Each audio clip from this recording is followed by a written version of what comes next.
So today in Makina Auto, we're gonna visit King Panda of Luxury Cars Manila. We're gonna be talking about bulletproof vehicles, how he started, how he does it, that stuff.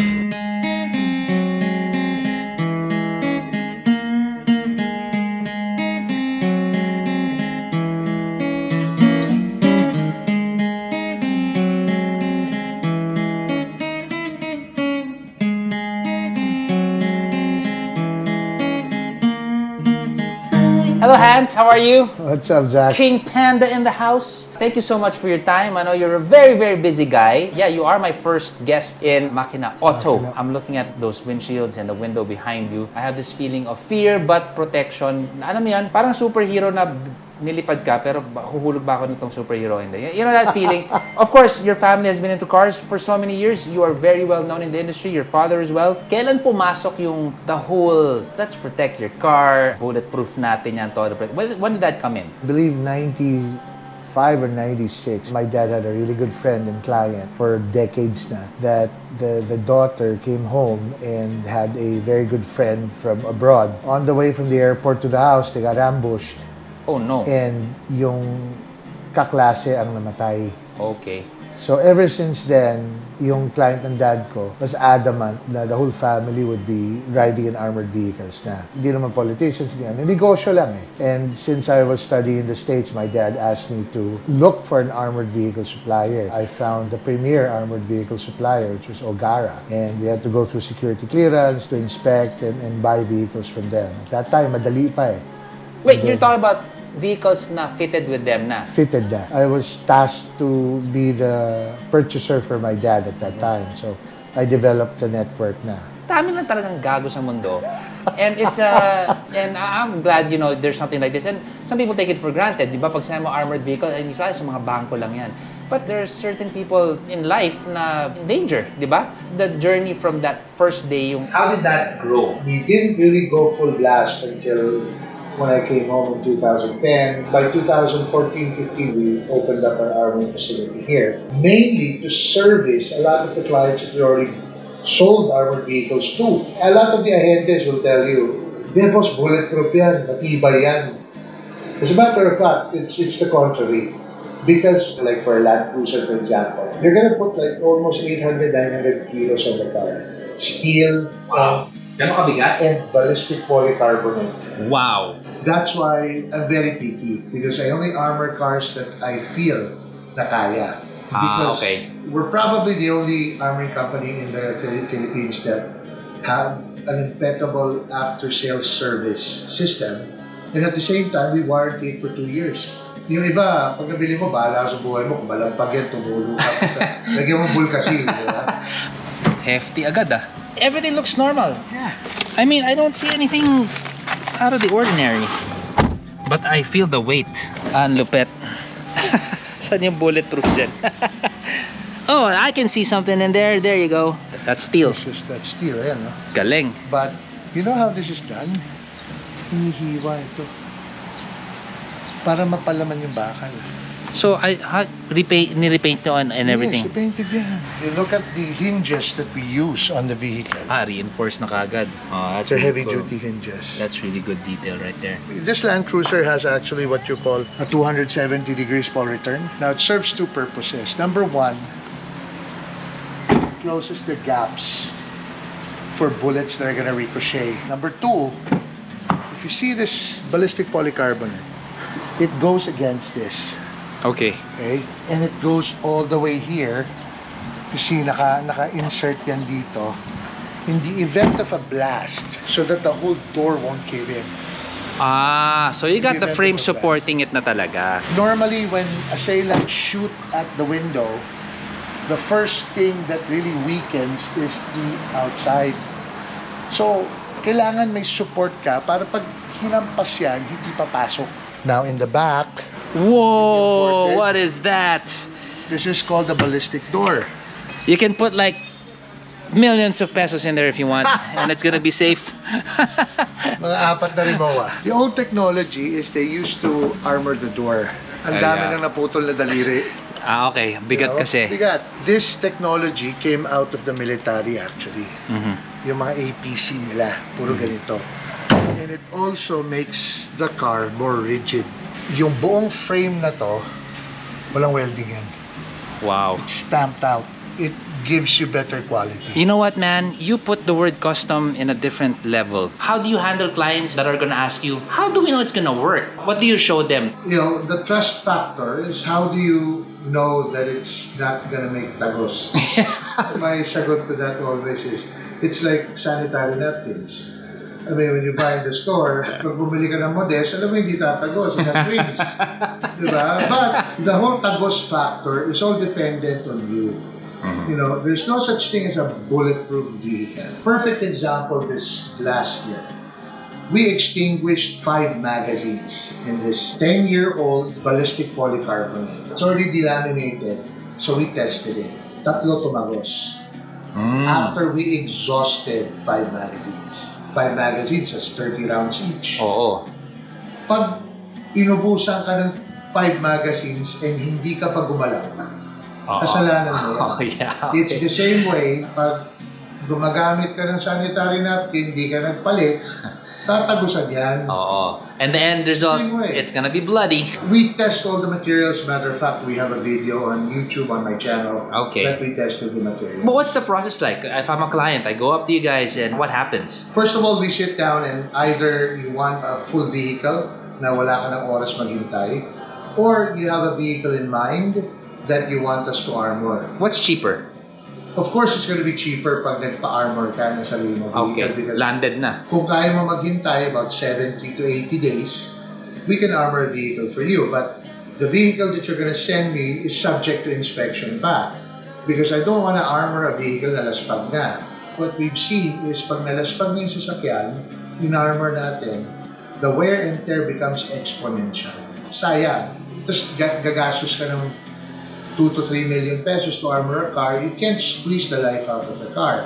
Kunyari, manufacturer warranty, apektado ba? Pumili ako sa gantong It's brand. null and void. Although our warranty takes over. That's why I'm very, very strict when it comes to which vehicle is being armored. I will never armor a car that we've never tested and we've never been acquainted with. So you're saying there's a minimum engine power you're looking at with the ratio of the size? If you have high torque, kaya-kaya niya yung load. But it goes beyond that. It's the way the car is built. Anytime you armor a vehicle, it becomes smaller inside. Because you have to okay. Gets ko na. Okay. At the same time, you start adding weight to a vehicle, it'll choke the engine. We had a business partner na sasaka ng kulit. They love the RAV4, so we armored it.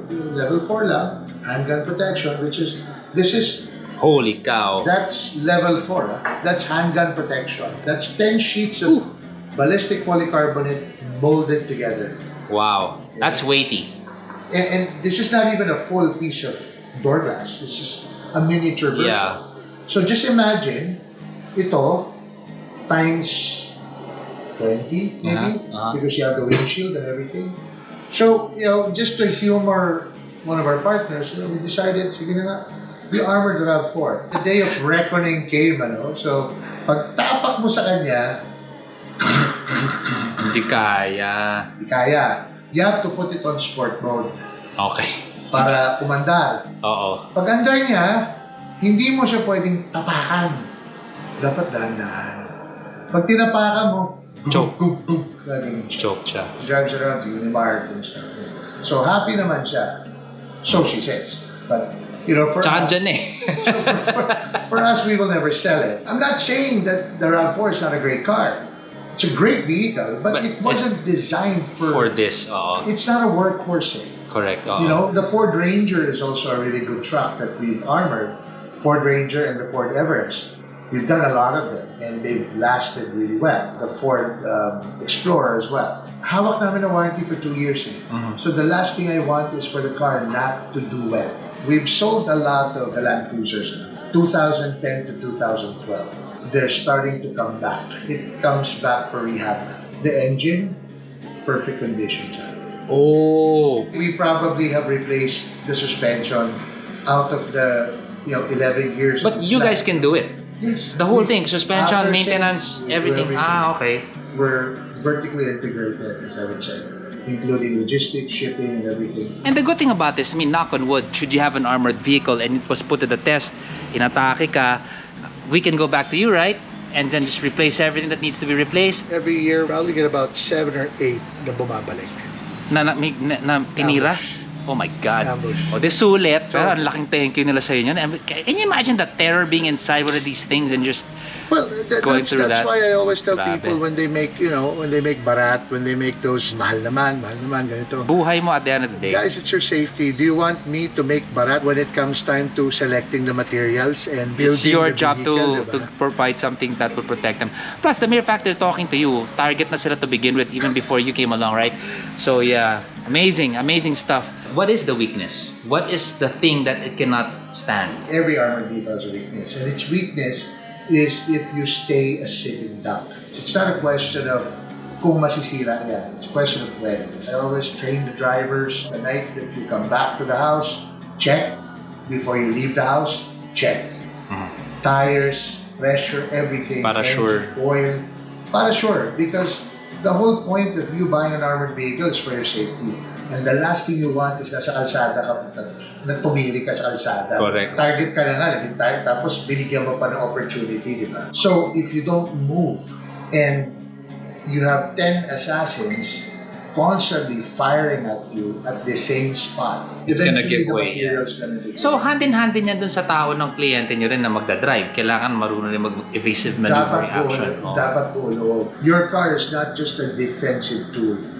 It's an offensive tool as well. Why? When you start seeing problems, banggain mo na. An armored vehicle is not there to make you bulletproof. There's no such thing. Kaya, it's such an oxymoron, di ba? But it's there to buy you time, to get out of the hot zone. And of course, your vehicle is only a part of your security detail or your security protocol.